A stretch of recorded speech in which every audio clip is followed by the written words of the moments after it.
Welcome to my fifth installment of Xiang Checkmate methods. Today I'll be talking about the elbow horse checkmate.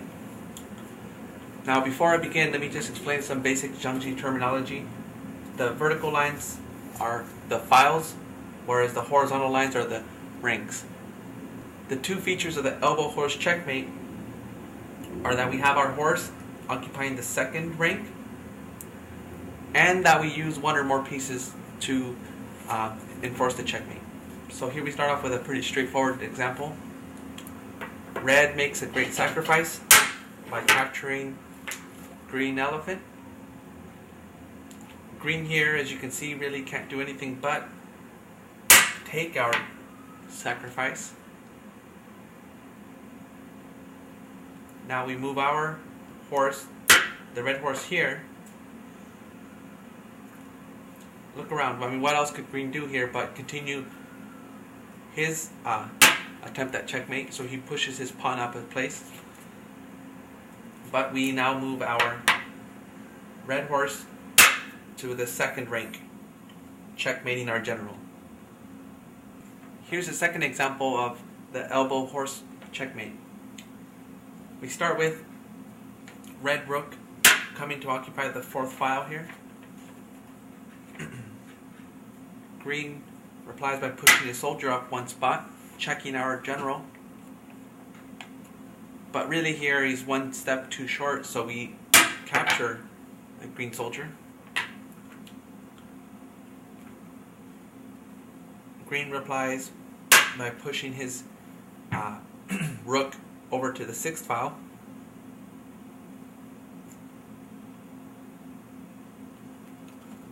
We capture the green's elephant here, and remember, green can't capture our red soldier because our rook here is pinning green's elephant's leg down. Green responds by coming back here and attacking our horse. We reply by moving our horse out of the way here, checking the general, and notice he's in the second rank. Green replies by pushing his rook back here, pinning the horse's leg down. Remember, now my horse is ineffective because he's pinned the horse's leg down.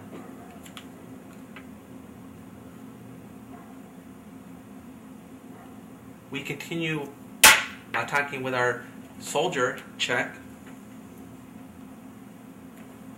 Really here, green has no choice but to capture our soldier with his advisor. We now take our rook, capturing green's rook, and really look around. What can green do here? I suppose he could move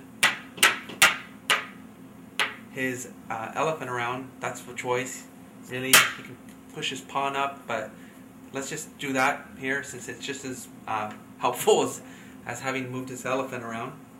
And here we have checkmate by simply pushing our red rook out of the way.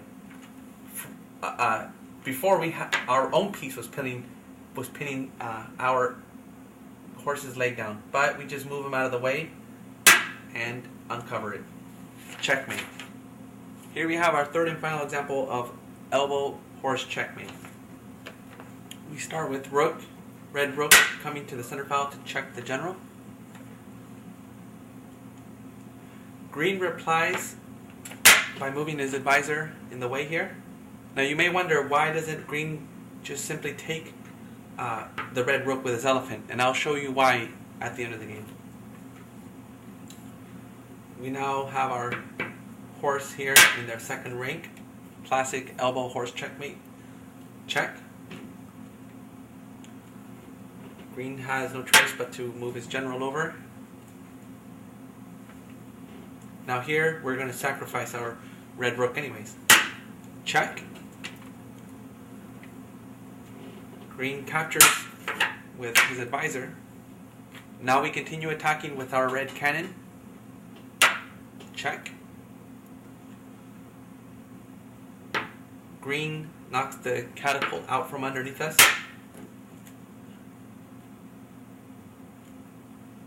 We provide another catapult, which will in this case will be our red soldier.